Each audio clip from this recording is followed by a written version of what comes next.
The small kitchen in Rachel Carter's home was filled with laughter. Emma, 8 years old, and Noah, 5 years old, sat at the table, crayons scattered around as they eagerly drew pictures for their grandmother. "Grandma is going to love my drawing," Emma beamed, carefully sketching a big birthday cake with lots of candles.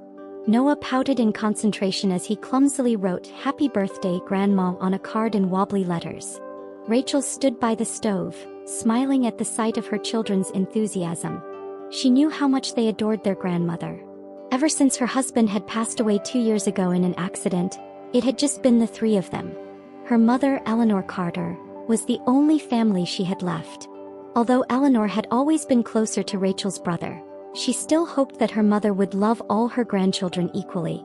And this year, Rachel was certain that her mother would be delighted to have her grandchildren at her birthday party. As Rachel washed the dishes, her phone buzzed. Seeing the caller ID, she smiled. She picked up. "Hey Mom, happy birthday in advance. The kids are so excited to see you tonight." But Eleanor's tone lacked the warmth Rachel expected. "Rachel, I am really sorry," her mother said, sounding hesitant. "But tonight's party is just for adults. I do not want it to be too noisy. I hope you understand." Rachel's smile faded. "What, but you never mentioned that before." "I just decided. You know, kids can be a bit much sometimes, and I just want a quiet evening with my friend." Rachel felt a knot form in her stomach. She tried to keep her voice steady. "So does that mean no kids at all?" There was a brief pause before Eleanor replied, "Yes." Rachel swallowed hard, sensing something was off. "What about David's kid?" David was Rachel's older brother, the golden child of the family. Eleanor hesitated for a moment too long.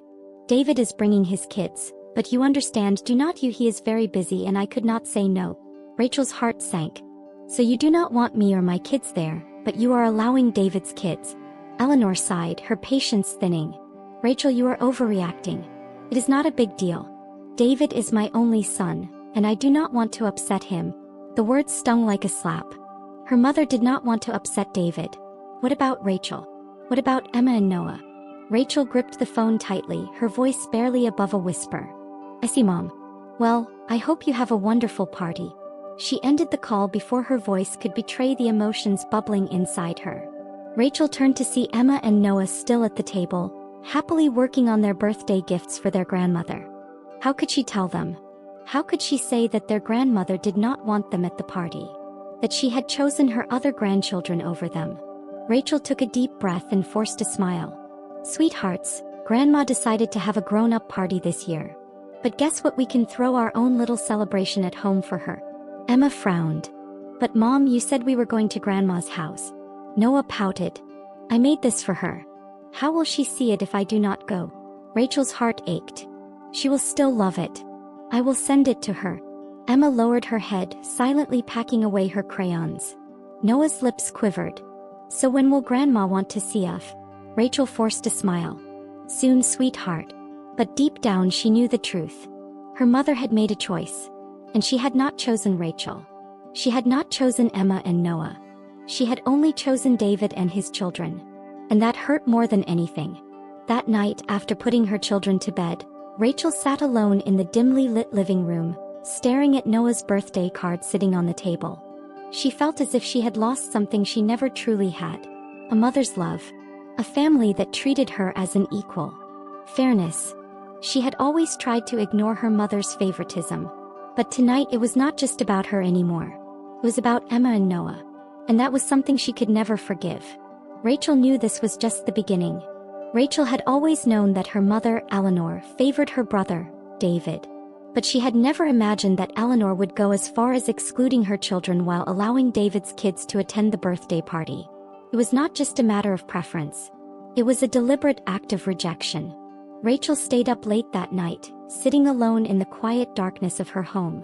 The soft glow of the kitchen light illuminated the drawings Emma and Noah had made for their grandmother. She traced her fingers over the crayon lines, feeling her heart twist. Had she been foolish to believe that her mother would ever treat them equally? She thought about the past, how David had always been the golden child.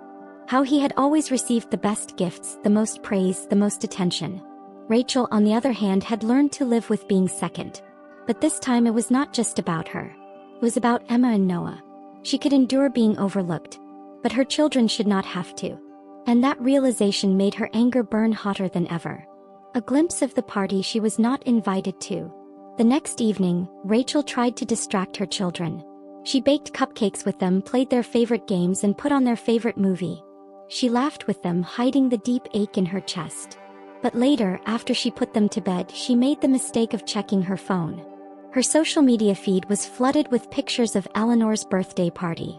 David's wife had posted them, beautiful, polished photos of a lavish event. A large cake, expensive decorations, a crowded house filled with people Rachel recognized. And right in the middle of it all, David's children dressed in their finest clothes, sitting on Eleanor's lap, beaming with joy. Rachel felt like she had been punched in the gut. Her mother had lied straight to her face. It had never been about a quiet, adults-only evening. It had been about Eleanor choosing which grandchildren mattered. Rachel's vision blurred with unshed tears. She had told Emma and Noah that their grandmother loved them. That was a lie. Her mother had already decided who was worthy of her love. And Rachel's children were not. The confrontation she could no longer avoid. Rachel barely slept that night. By morning, she had made up her mind. She needed answers. She called her mother. Eleanor picked up on the second ring, her voice as calm as ever. "Rachel, darling. How are you?" Rachel took a slow, deep breath. "I saw the pictures, Mom." Silence. Then a slight exhale. "Oh, Rachel, do not start. You lied to me." Rachel cut her off, her voice shaking. "You told me it was an adults-only party. But David's kids were there. And you let my children think they weren't invited because they were too young." Eleanor sighed as if Rachel were an unreasonable child throwing a tantrum. "Rachel, I did not mean to hurt your feelings. But you have to understand, David's children are around more. They are used to these types of events." Rachel's grip on the phone tightened. "Used to these types of events? Are you serious? They are children, Mom. Just like Emma and Noah." Eleanor's voice turned sharp. "Rachel, you have always been so sensitive. I do not know why you insist on making a big deal out of this." Rachel let out a bitter laugh. "Maybe because my children cried when they realized their own grandmother didn't want them at her party." Silence again. Eleanor finally spoke, her tone clipped. "I do not have time for this, Rachel. If you cannot accept how things are, that is your problem." And just like that, she ended the call. Rachel stood frozen, her mother's words echoing in her ears. "If you cannot accept how things are, that is your problem." Eleanor had made her choice. And Rachel finally understood. This was not something she could fix. Her mother did not care. And she never would. That evening, as Rachel tucked Emma and Noah into bed, Emma looked up at her with big, hopeful eyes. "Mommy, do you think Grandma will want to see us soon?" Rachel's heart ached. She had spent her whole life trying to please her mother. Trying to earn the love that Eleanor gave so easily to David. But now she had a choice. She could continue hoping. Or she could protect her children from the same pain she had endured her whole life. She gently brushed a strand of hair from Emma's face. "I do not know, sweetheart. But no matter what, you have me. And I will never ever make you feel like you are not enough." Emma smiled sleepily, nodding. As Rachel watched her children drift off to sleep, she made a silent promise. She would no longer beg for Eleanor's love. Her children deserved better. She deserved better. And for the first time in her life, she was ready to walk away. Rachel spent the following days in a haze of emotions: anger, sadness, and something new, clarity. For years she had excused Eleanor's behavior. She had convinced herself that one day her mother would change. That if she tried hard enough, loved hard enough, she could earn the unconditional love every child deserved from their parent. But now she saw the truth. And Rachel had a choice: continue chasing after something that would never come, or finally let go. The decision was clear. A week after their heated phone call, Eleanor called Rachel.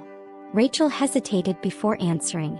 "Rachel, I think we need to put all this drama behind us," Eleanor said, her tone dismissive as if nothing had happened. "I want you to bring the kids over this weekend." Rachel let out a slow breath. She had expected this. Eleanor always found a way to pretend nothing had happened, to brush aside any confrontation and reset things on her terms. But not this time. "No," Rachel said simply. Eleanor paused. "What do you mean, no?" Rachel straightened her back. I am done playing this game, Mom. I am done pretending that everything is fine when it is not. I am done watching you favor David and his kids while treating mine like they don't matter. A long silence. Then Eleanor laughed lightly. Rachel, don't be dramatic. You are blowing this out of proportion. No, I am finally seeing things for what they are, Rachel replied, her voice steady. I spent years trying to be good enough for you. I thought if I was patient enough, forgiving enough, you would love me the way you love David. But I see now that your love comes with conditions. And I will not let my children grow up feeling the way I did. Eleanor's voice turned cold. So you're cutting me off? Rachel swallowed hard. I am setting boundaries. If you want to be in my children's lives, you need to treat them with the same love and respect you give David's kids. If you can't do that, then yes, I will walk away. Eleanor scoffed. You're making a big mistake, Rachel. One day you will regret this. Rachel closed her eyes for a brief moment, then opened them. No, Mom. The only mistake I made was waiting this long to stand up for myself. And with that, Rachel hung up. The next few weeks were difficult. Rachel expected to feel regret, to feel lost without Eleanor in her life. But instead she felt free. For the first time, she was no longer chasing a love that would never come. She focused on Emma and Noah, on creating new memories filled with love and warmth. She reached out to friends, surrounded herself with people who truly cared about her and her children. And most importantly, she stopped letting her past define her worth. One evening, as she was tucking Emma into bed, the little girl looked up at her. Mommy, are you sad about Grandma? Rachel hesitated for a moment before shaking her head. No, sweetheart. I'm not sad. I just realized something very important. What? Emma asked sleepily. That love should never make you feel like you have to earn it. Emma smiled, snuggling into her blanket. I love you, Mommy. Rachel felt her heart swell. I love you too, baby. Always. As she turned off the light and closed the door, Rachel knew she had made the right decision. Her children would never question their worth. They would never feel unloved. And that was the greatest victory of all. Have you ever felt like you had to fight for a parent's love? Do you think Rachel made the right decision to walk away? How do you handle family members who play favorites? What advice would you give to someone in Rachel's situation? Let's talk about it in the comments.